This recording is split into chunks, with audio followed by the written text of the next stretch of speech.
दुनिया के सबसे खतरनाक जेल के 5 सबसे खतरनाक कैदी जिन्हें इस जेल से निकलने का सिर्फ एक मौका मिलता है, लेकिन सिर्फ एक मामूली कबूतर ने उनके इस अरमान पर पानी फेर दिया। लेकिन कैसे, जानेंगे इसी वीडियो में। So hello guys, welcome back to spooky nights.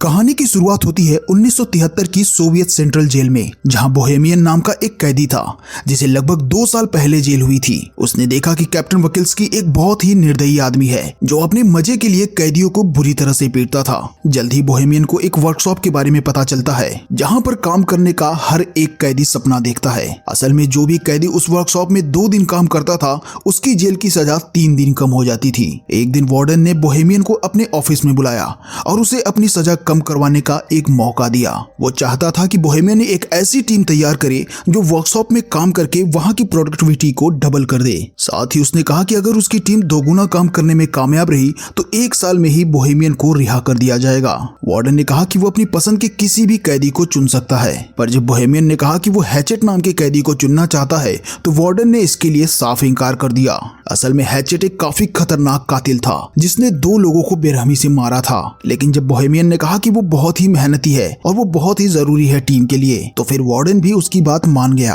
आखिरकार बोहेमियन ने अपनी टीम बनाई जिसमें हैचेट के अलावा नीडल, मास्टर और क्रेसी नाम के कैदी शामिल थे। बोहेमियन के दोस्त हैचेट से थोड़ा डर रहे थे, तो बोहेमियन ने उन्हें समझाया कि हैचेट से बिना बात किए उसे बस अपना काम करने दो। असल में बोहेमियन और हैचेट काफी अच्छे दोस्त थे, क्योंकि कुछ समय पहले हैचेट ने बोहेमियन की जान बचाई थी। खैर, जल्दी उनकी टीम काम करने के लिए वर्कशॉप में आ पहुंची। वहाँ जाकर नीडल एक गार्ड को चिढ़ाने लगा, जिससे उस गार्ड को बहुत ही ज्यादा गुस्सा आ रहा था। पर अभी वो नीडल को पीट नहीं सकता था क्योंकि उन्हें वर्कशॉप में बहुत जरूरी काम करना था। खैर, फिर हम देखते हैं कि सभी कैदी काम करने की तैयारी कर रहे थे। कुछ देर के बाद एक गार्ड वहां आकर सबको चॉकलेट्स देता है क्योंकि आज उसकी पत्नी ने एक लड़के को जन्म दिया था। लेकिन बाद में कैप्टन ने गार्ड को चेतावनी देते हुए कहा कि उसे कैदियों से दूरी बनाकर रखना होगा, क्योंकि उनमें और जानवरों में कोई फर्क नहीं है। अगर उन्हें लगा कि गार्ड नर्म स्वभाव का है तो वो उसे कच्चा चबा जाएंगे। उधर बोहेमियन की टीम की मुसीबतें शुरू हो गई थी क्योंकि हैचेट ने मशीन चालू करने से साफ इनकार कर दिया। कैप्टन ने बोहेमियन को इशारा किया तो वो हैचेट के पास गया और तब हैचेट ने उसे बताया कि मशीन में एक कबूतर फंसा हुआ है। अब उन सब ने मिलकर मशीन को खोलने की कोशिश की, मगर उनके पास इस काम के लिए पर्याप्त औजार ही नहीं थे। तभी कैप्टन और गार्ड वहां उन्हें देखने के लिए आए कि आखिर यहाँ चल क्या रहा है। हालांकि मशीन में कबूतर अभी भी फंसा हुआ था, लेकिन कैप्टन ने फिर भी मशीन चालू करने का हुक्म दिया। मगर जैसे ही गार्ड बटन दबाने लगा, हैचेट ने उसकी गर्दन पकड़ ली और कहने लगा कि जब तक कबूतर आजाद नहीं हो जाता तब तक किसी भी कीमत पर यह मशीन चालू नहीं होगी। तभी अचानक नीडल ने पीछे से कैप्टन पर हमला करके उसे बेहोश कर दिया। फिर उसने क्रेसी को दरवाजा बंद करने को कहा। ये सब देखकर बोहेमियन काफी घबरा गया क्योंकि मामला अब उसके हाथ से निकलता जा रहा था। अब कैप्टन और गार्ड उनके कब्जे में थे और वो आगे के प्लान के बारे में सोचने लगे। बोहेमियन ने कहा कि वो पुलिस को फोन करके सब कुछ सच बता देगा, पर हैचेट ने उसे धमका कर कहा कि अगर उसने ऐसा किया तो वो कैप्टन को मार डालेगा, जिस पर कैप्टन ने गुस्से में कहा कि उनमें से कोई भी जिंदा नहीं बचेगा, जिससे वो सभी काफी घबरा गए। फिर बोहेमियन ने कहा कि उन्हें कैप्टन और गार्ड को छोड़कर फिर से काम पर लग जाना चाहिए। मास्टर और क्रेसी भी बोहेमियन की बात से सहमत थे, पर नीडल जानता था कि अगर उसने कैप्टन को छोड़ दिया तो वो अपनी जान से हाथ धो बैठेगा। फिर बोहेमियन ने हैचेट से गार्ड को छुड़वाने की कोशिश की,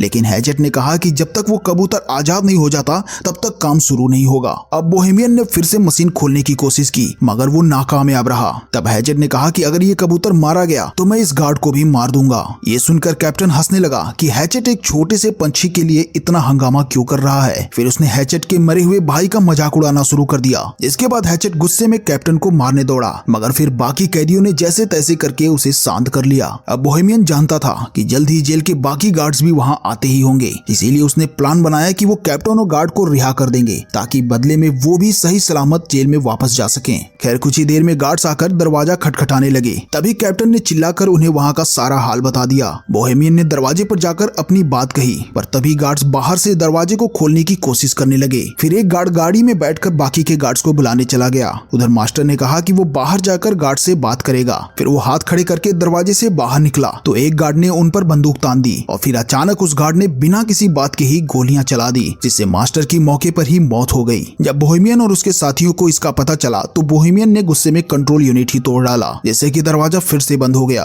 फिर कुछ समय के बाद जेल का वार्डन और एम्बुलेंस वहां पहुंच गए वार्डन ने कहा कि वो इन कैदियों से बात करके मामला सुलझाना चाहता है। वार्डन ने पुलिस वालों को दूर भेजने की कोशिश की ताकि कैदी डरकर कोई गलत कदम ना उठा लें, मगर पुलिस चीफ तो वहां से हिलने को तैयार ही नहीं था। उधर कैदियों की टोली अंदर ही फंसी हुई थी और उन्हें कुछ नहीं समझ में आ रहा था कि आखिर वो क्या करें। इसके बाद बोहेमियन ने कैप्टन को पानी पिलाया। कैप्टन ने कहा कि उन्हें दरवाजा खोलकर खुद को पुलिस के हवाले कर देना चाहिए, पर क्रेसी ने कहा कि उन सब का भी वही हाल होगा जो मास्टर का हुआ था। तभी हैचेट ने धमकी देते हुए कहा कि अगर उनमें से किसी ने भी दरवाजा खोला तो वो गार्ड और कैप्टन दोनों को ही मार डालेगा। आखिरकार सबको समझ आ ही गया कि अगर उन्हें इस मुसीबत से जिंदा बचना है तो उन्हें इस कबूतर को जिंदा बाहर निकालना ही होगा। इधर पुलिस चीफ ने वार्डन से कहा कि उसे 1 घंटा दिया जाता है और उसे उतने में ही इस मामले को सुलझाना होगा, वरना फिर पुलिस को जबरदस्ती अंदर घुसना ही पड़ेगा। इसके बाद वार्डन ने एक माइक्रोफोन के जरिए कैदियों से बात की और उन्हें समझाने की कोशिश की कि उन्हें कैप्टन और गार्ड को छोड़ देना चाहिए और इसी में तुम सभी लोगों की भलाई है। वार्डन ने उन्हें विश्वास दिलाया कि उन्हें कुछ भी नहीं किया जाएगा,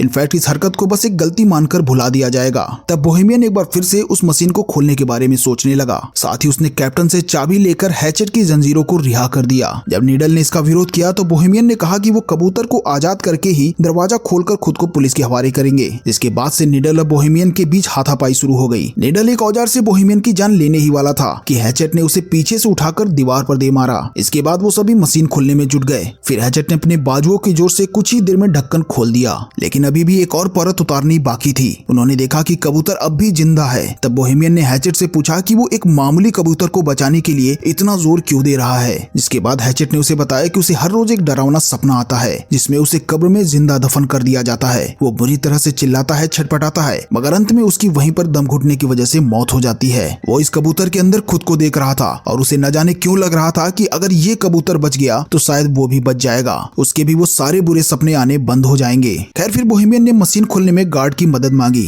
तब गार्ड ने उनसे कहा कि उन्हें पहले कैप्टन को रिहा कर देना चाहिए ताकि कैप्टन बाहर जाकर पुलिस को सब कुछ बता सके, मगर नीडल कैप्टन को छोड़ने के लिए हरगिज राजी नहीं था और फिर अचानक उसने कैप्टन पर लकड़ी से वार कर दिया। बोहेमियन ने गार्ड को समझाया कि अगर हमने कैप्टन को छोड़ दिया तो हमारे साथ तू भी मारा जाएगा, क्योंकि सिर्फ एक मामूली से गार्ड को बचाने के लिए पुलिस कोई खतरा मोल नहीं लेगी और वो हमारे साथ साथ तुझे भी मार डालेगी। इसके बाद बोहेमियन ने गार्ड को भी जंजीरों से बांधने की धमकी दी तो वो मदद करने के लिए राजी हो गया। वहीं बाहर पुलिस चीफ और वार्डन ये सोच रहे थे कि आखिर इस मामले को कैसे सुलझाया जाए। वार्डन को यकीन था कि कैप्टन और गार्ड अब भी जिंदा है। इधर वर्कशॉप में क्रेसी और गार्ड दूसरे कमरे में औजार लेने गए। क्रेसी ने गार्ड को बताया कि हैचेट शुरू से बुरा आदमी नहीं था, पर एक रात में उसकी पूरी जिंदगी तबाह हो गई। उस रात हैचेट की भाई की शादी थी और उसने बहुत ही ज्यादा शराब पी ली थी। जब हैचेट के भाई ने उसे रोकने को कहा तो नशे की हालत में हैचेट ने अपने भाई को ही मार डाला और जब उसके पिता ने उसे रोकने की कोशिश की तो हैचेट ने उनकी भी जान ले ली। कुछ देर के बाद जब उसे होश आया तो उसने पछतावे में खुद को पुलिस के हवाले कर दिया। खैर फिर सभी कैदी मशीन खोलने की कोशिश में जुट गए। तभी बाहर से वार्डन ने बोहेमियन से बात करने के लिए उसे दरवाजे पर बुलाया। असल में उनकी मोहलत का 1 घंटा बीत चुका था, मगर बोहेमियन ने कहा कि उन्हें कबूतर को जिंदा बाहर निकालने के लिए 1 और घंटा लगेगा। फिर वार्डन ने अंदर बंधे हुए कैप्टन से बात की तो उसने कहा कि यहाँ तो कोई कबूतर है ही नहीं, ये कैदी तो बस यहाँ से भागने का एक मौका ढूंढ रहे हैं। खैर फिर वार्डन ने उनसे कहा कि कैप्टन और गार्ड को रिहा करने के लिए उनके पास 60 मिनट और हैं। फिर वार्डन ने बोहेमियन को याद दिलाया कि तुम्हें कहा तो गया था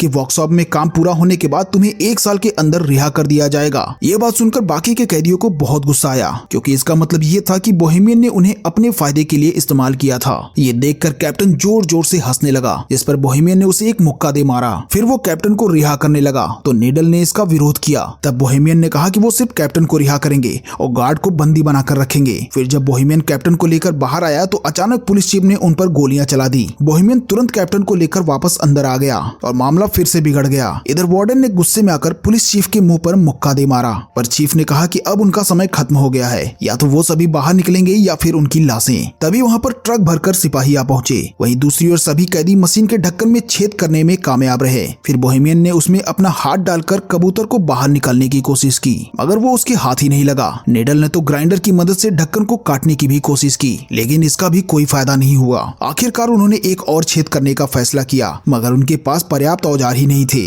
तब बोहेमियन ने कैप्टन से औजारों वाले कमरे की चाबी ले ली। वहीं बाहर सिपाहियों ने वर्कशॉप के ऊपर धावा बोलने की तैयारी कर ली थी। अंदर कैदी वेल्डिंग मशीन से लोहा पिघलाने में लगे थे, मगर उन्हें तो मशीन चलानी ही नहीं आती थी। तब कैप्टन उनकी मदद करने के लिए आगे आया। इधर कैप्टन लोहा पिघला रहा था, उधर कैप्टन ने दरवाजे पर बम फोड़ने की तैयारी कर ली। आखिरकार कैदी मशीन खोलने में कामयाब रहे, मगर वो कबूतर तो वहाँ से उड़ना ही नहीं चाहता था। तभी कैप्टन ने अपनी बंदूक निकालकर कैदियों पर तान दी, लेकिन अचानक हैचेट कूदकर उसकी गर्दन पकड़ लेता है और फिर हैचेट उसकी सर को कुचलकर उसको बेरहमी से मार डालता है। ये सब देखकर गार्ड की हालत खराब हो गई। इसके बाद हैचेट ने कबूतर को बाहर निकाला और फिर उसे पानी से साफ किया। तभी अचानक दरवाजे पर जबरदस्त धमाका हुआ और कई सिपाही अंदर आ घुसे। सभी कैदी डरकर जमीन पर लेट गए, मगर हैचेट खड़ा हुआ और उसने कबूतर को हवा में उड़ा दिया। तभी चीफ ने पुलिस को गोलियां चलाने का हुक्म दिया, जिससे हैचेट पर ताबड़तोड़ गोलियां चलाई गई, जिससे हैचेट की मौके पर ही मौत हो गई। लेकिन बाकी के कैदी जमीन पर लेटे हुए कबूतर के आजाद होने की खुशी मनाने लगे। पुलिस चीफ ने उन्हें भी मारने की कोशिश की, मगर पीछे से उसी गार्ड ने उसे रोक दिया जो अब तक उन कैदियों के चंगुल में था। गार्ड ने झूठ कह दिया कि हैचेट ने उन सबको बंदी बनाकर रखा था और इसी वजह से कैदियों को बिना किसी सजा के जेल वापस भेज दिया गया। बोहेमियन और उसकी टीम के लिए हैचेट हीरो बन गया। वहीं उस कबूतर को आजाद करते ही हैचेट की जिंदगी का मकसद भी पूरा हो गया। और दोस्तों, इसी के साथ इस मूवी का दी एंड हो जाता है।